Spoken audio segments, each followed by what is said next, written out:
یہ اسرافیل ہیں، آئے ہیں کہ اللہ آپ کو سلام کہتا ہے اور اللہ آپ سے پوچھتا ہے، اللہ نے اختیار دیا ہے، آپ بادشاہ نبی بننا چاہتے ہیں یا بندہ اور بندگی کرنے والا نبی بننا چاہتے ہیں؟ تو میں نے جبریل کو بنگاہ تجسس دیکھا، تو جبریل نے بولا نہیں، ہاتھ سے اشارہ کیا، عاجزی کیجیے، عاجزی کیجیے، عاجزی کیجیے، عاجزی کیجیے، قربان جائیں کائنات جس کے صدقے میں تخلیق پائی، جنت کا رنگ روغن جس کے تلووں کا دھون ہے، جس کی 2 بوند کوثر اور سلسبیل ہے، جبریل جس کے قدموں میں ہے، فرشتے جس کے خدام ہیں، غور فرمائے اس رسول کو کہا جا رہا ہے عاجزی کرے، اللہ کو پسند ہے، کیونکہ 2 فرشتے اور بھی ہیں۔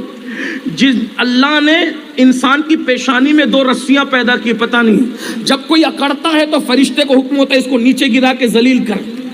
اور جب کوئی اللہ کے لیے جھکتا ہے تو کہا اس رسی اٹھا کے اس کا مرتبہ بلند کر، وہ بھی 2 فرشتے ہیں۔ اس کا مطلب اکڑو گے تو اکھڑو گے، اسلام میں اکڑنے کی اجازت نہیں ہے، یہ مذہب عاجزی والوں کا، انکساری والوں کا۔ اور یاد رکھنا عبادتیں بھی اس وقت تک قبول نہیں ہے جب تک عاجزی پیدا نہ ہو جائے۔ علامہ شرف الدین یحییٰ منیری لکھتے ہیں اپنی کتاب مکتوبات صدی 2 صدی میں کہ اگر پوری کائنات سے اپنے آپ کو حقیر سمجھ اور ایک بندے سے اپنے آپ کو بہتر سمجھ تو ابھی بھی تیرے اندر عاجزی پیدا نہیں ہوئی ہے، تیری عبادتیں ضائع ہو رہی ہیں۔ اس لیے اپنے آپ کو سب سے حقیر سمجھو، خودی بھی ہو لیکن یاد رکھنا بہت خودی بھی ہو تو عاجزی کے ساتھ ہو، انکساری کے ساتھ ہو۔ تو عرض یہ کر رہا تھا، جبریل نے اشارہ کیا عاجزی کیجئے، تو حضرت جبریل کے کہنے پہ میرے آقا نے فرمایا کہ اے اسرافیل، میں عبادت گزار نبی بننا چاہتا ہوں، عبادت گزار نبی بننا چاہتا ہوں۔ تو پھر اس کے بعد وہ آسمان پہ چڑھ گئے حضرت اسرافیل۔ تو میرے آقا علیہ السلام نے کہا جبریل، میں اسرافیل کے متعلق تم سے پوچھنا چاہتا تھا لیکن تم پر یہ ہیبت طاری ہو گئی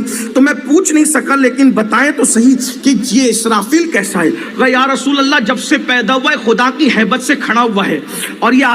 اس طرف نگاہ بھی نہیں اٹھاتا، اللہ اور اس کے درمیان نور کے 70 پردے ہیں لیکن کبھی اس طرف نہیں دیکھتا۔ اور اس کے بعد عرض کیا کہ یا رسول اللہ صلی اللہ علیہ وآلہ وسلم، جو وہ اسرافیل وہ ہیں جن کی آواز پورے آسمان میں سب سے خوبصورت ہے، یہ مؤذن ہے آسمانوں کا جسے اسرافیل کہتے ہیں، سب سے قریب جو ہے وہ مؤذن ہے۔ اور امام کون ہے؟ بیت المعمور کے حضرت میکائیل علیہ السلام۔ اب حضرت میکائیل کا تذکرہ 2 جملوں میں کر کے گزرنا چاہتا ہوں، لیکن توجہ کریں کہ جب اسرافیل اپنے انداز میں اللہ کی تسبیح کرتے ہیں تو اس تسبیح کی شان یہ ہے کہ 7 آسمانوں پر اور 7 زمینوں پر سارے فرشتے اپنی تسبیح روک کر اسرافیل سے تسبیح کو سنتے ہیں۔ یہ حضرت اسرافیل علیہ السلام ہے، آپ نے نام سنا ہوگا لیکن تھوڑا سا